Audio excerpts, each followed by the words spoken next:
President of the United States, Donald Trump, recently shared his dream that if he had such a large and great army, no one would dare to attack it. For this, his notorious 4% of GDP for defense spending is needed. Of course, the millennia of mankind history proved that you can't save money on army, otherwise you will be enslaved. But for this, on the international level, all countries signed a treaty for renunciation of war as an instrument of national policy. The Bryan-Kellogg Pact of August 27, 1928. This was the main legal basis for the Nuremberg trial of the Nazi leaders. Unfortunately, now stratification is observed not only in society but also between countries. As the Romans said, what is allowed to Jupiter is not allowed to the bull, so held modern diplomacy and justice turned into a farce. It should be noted that the need to build up the army is conditioned by the way Russia and China are rearming. They like to claim that they spend several times less than the US or NATO countries together, but if the budget of all NATO countries and conditionally unite Russia and China put into one group of potential adversaries of the United States, it will be about $1 trillion of NATO compared to $200 billion of Russia and China, a difference only in 3 times, considering that Russia and China are betting on nuclear weapons as a main means of protecting their territories from intrusions, and knowing that for a proxy war in other countries it will be enough for them to use asymmetric methods, this budget is sufficient to maintain parity. However, this is not the first time in world history when good intentions led to even greater casualties. It's enough to bear in mind that the inventor of the machine gun hoped that people would be afraid of using it, and nuclear weapons developers also hoped that it would lie in the closet just in case. This rhetoric is also similar to the statements of Germany before the First World War. The Kaiser assured everyone that the rearmament of the German Empire was necessary only for the preservation of peace, but all this military power was eventually put into operation. Perhaps the best option is when the parties agree on parity or a quota for certain types of weapons. For example, the most successful types of such treaties were the series of the Intermediate Range Nuclear Forces Treaties, or INF treaties, and Strategic Arms Reduction Treaties, or START, which were developed to reduce the number of missiles and nuclear weapons of the United States and the USSR, and then Russia's successor. True, such measures can limit only the number of weapons at the beginning of the conflict, but then mass production will begin, in which the countries that own the most powerful industrial production will win. For example, before the Second World War, the Treaty for the Limitation of Naval Armament was signed at first on December 13, 1921 in Washington. The essence of the treaty was that the United States, the British Empire and Japan would fix the rates of battleships at 553, which led to the United States and Britain having to cut a large number of their ships. The problem is that when Japan started the war, because of American sanctions on the supply of petroleum products, the Japanese government didn't take into account the speed with which American industry worked. It turned out that on average the industrial potential of the United States was 7 times higher, and even more in some areas.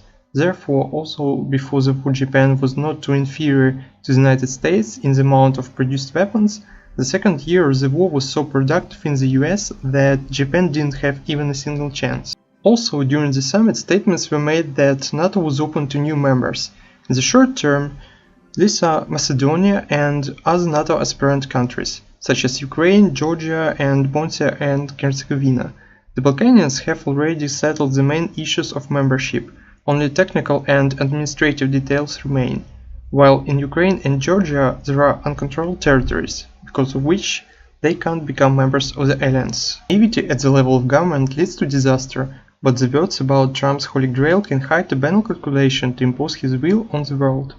Nowadays, it's foolish to deny the existence of monopolies of techno giants. Someone can claim that they fight with each other, trying to bite off the audience from the competitors' services, and the new unicorns continue to appear on the market. The only problem is that the dominant companies in the market are already approaching an estimation around trillions of dollars. It's nothing to them to spend a billion or even dozens of billions of dollars to redeem budding startups. The problem is that the monopolist doesn't care about anyone. Although this is a natural tendency of life in the market, ordinary consumers are forced to surrender to the mercy of the hegemon. Often, in Japanese animation, statements are made on the likeness of what the world craves to be conquered by the one united power. However, in their fantastic scenarios, this always leads to suffering and millions of victims. In the case of geopolitics, it turns out that Trump would like to return the US positions, which they occupied immediately after the collapse of the Soviet Union, when no one at the time could compete with them. Despite all the Trump statements and love for bilateral agreements, NATO remains the most convenient and advanced mechanism of American influence in Europe, since it allowed them to monitor the bureaucratic delays of the allies of those wishing to join them through partnership. No matter how well propaganda works and how many statements were made about how the hegemon in the person of the United States needs its allies, we should turn to a historical retrospective of such military alliances. Although there were many situational alliances in history, but all long-term and well-known unions had one thing in common. They were concluded between unequal partners. The most famous in ancient times can be considered the Delian League, headed by Athens in aftermath of the Greek victory over the Persian Empire. Initially, the alliance was concluded to ensure peace and trade in the Aegean Sea, and the center and coffers of the union were on the island Delos. At first, the allies were required to keep the ships or pay the funds to general treasury, but then Athens demands from the allies only to pay, and in a couple of decades, when Athens had the best facilities to produce ships, the treasure and the center of the union were transferred to Athens, and then Athenians brought their garrisons into the other cities to collect tribute and set up their authority. The next large-scale military alliance was the Roman Republic. The center of its territory, Italy, was an alliance of city-states, the Latin League, directly connected with Rome, and when the allies wanted to reconsider their position, Rome conducted several Latin wars, during which former allies lost their self-government. Then, in various periods of its history, Rome made alliances with distant states at the time, which situated between it and the current enemy. At the same time, as soon as the ally helped defeat the common enemy, Rome very soon seized already the ally himself, who now joined the new Roman possessions. Then really important unions, in the form of permanent institutions, appeared only in the 20th century. A good illustration is the Anti-Comintern Pact. In addition to Germany, Italy and Japan, small states joined, but at a time when Germany was losing at France, it began to occupy the territories of its recent European allies in order to maximize the extraction of resources from these countries and to prevent the possibility of separate peace on their part. Just a few years later, at the dawn of the post-war world, two incredible alliances were created. On April 4, 1949, NATO led by the United States, and May 14, 1955, the Warsaw Treaty Organization on the basis of the Council for Mutual Economic Assistance, CEF-COMCON or CMEA, headed by the USSR. Some have the illusion that the Warsaw Pact is just a belated response to the creation of NATO, but in fact, these organizations are merely a formal consolidation of the balance of power that operated immediately after the overthrow of the Nazi regime in the occupied country. The United States sought, with the help of the Marshall Plan, to build democratic institutions in the other countries, while the USSR set up its puppet communist regimes on the ground and offered them assistance within the framework of CMEA, where the key idea was leasing. The USSR provided oil and gas to them and accepted in return apples, furniture and dishes. It's clear that with such an economy we will not get far. At the same time, the US intended to make Europe rich enough to become a market for American products.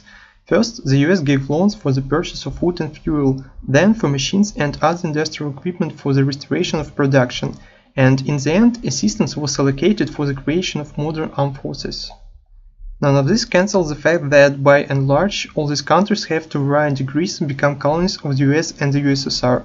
Even now, when the USSR is no more exist, many decisions in the CSTO or ODKB countries and this version of the Warsaw Pact are taken with an eye to Moscow and Putin's will, and most of these regimes can't live without Moscow's financial assistance.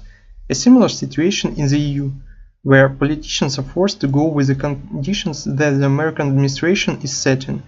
In all these countries, the participation of their hegemons in the possession of profitable or critically important property for sovereignty is also clearly expressed. For example, it's most often electric power, metallurgy, telecommunications, the chemical industry, banks, and oil refining. Even the ancient wisdom said, Do not trust the alliance with the strong. All examples of these unions and military alliances show how one-sided is equality in them.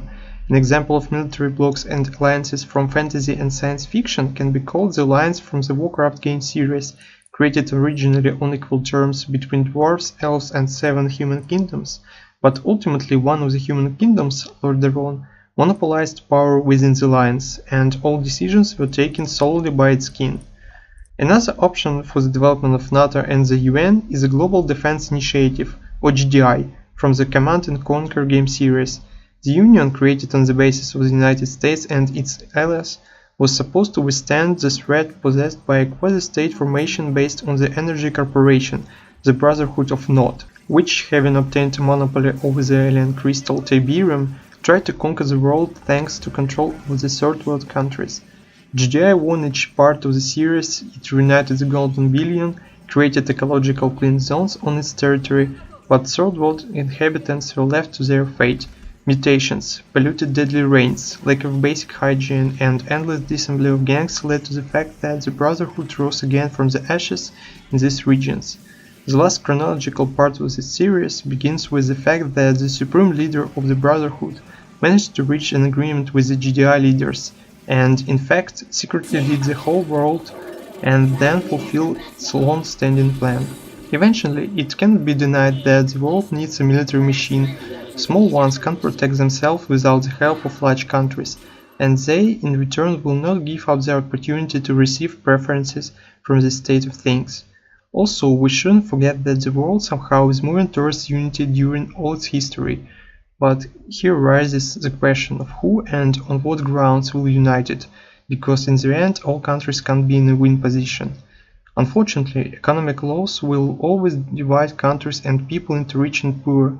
For example, in the US, the types and amounts of taxes vary from state to state, and on a world scale there will be countries that otherwise don't take as advantage. Previously, extreme tensions between countries were resolved instantly by force, and at this moment trade wars are setting up, but it's difficult to imagine a world in which a single collective world body will impose common standards of sanctions on everyone. You can cooperate, trade, communicate. The world is not a zero-sum game, as some people like to imagine, but there are also no opportunities for the whole world to live like in America. Now globally we need to defeat epidemics, hunger and illiteracy first, and then the standard of living can become worthy. The quality of people's lives is a priority, because poverty and illiteracy are the main hotbeds of terrorism and violence in society. At the same time, the authorities should not try to solve the problem of humanity's misfortune by total control over life and thoughts as in anti-utopias. If you appreciate this video and want more, you definitely should subscribe.